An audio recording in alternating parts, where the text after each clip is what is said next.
One eternity later. Ay pilian o na trabaho. Simple naman kayo guys, kay kami mga babae dili may gusto magkalisod me in future. Tahay construction worker lang among mabana.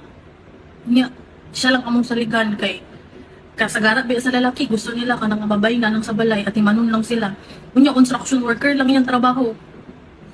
Unsa yung ibuhi sa mua, di ba? Dili mi ninyo mapugos kung dili mi ganang construction worker.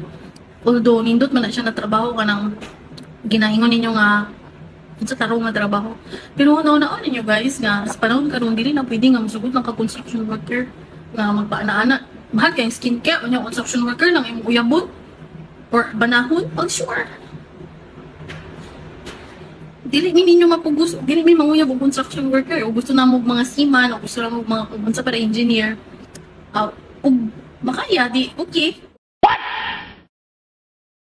What the fuck? Oh my God! Wow! Gunggong! Barinig kita sa mukha eh!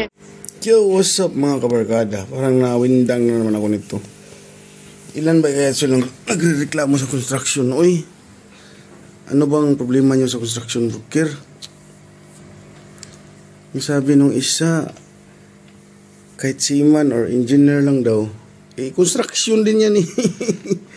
Bugo yung bayana. Utak din pag may time. Ang engineer, part ng construction work yan. Ang seaman, part din ng construction work yan. Kasi dadaong yan sa pier. Tapos pag loading, unloading yan sila. Ay nako, Diyos ko day. Bago ka magsalita, gamitin mo muna yung mind. Nagkapatid talaga kayo ni Madam Kilay. Ikaw naman si Madam Bertud. O yan guys, kayo na umusga guys. Sakit ng ulo ko sa kanila.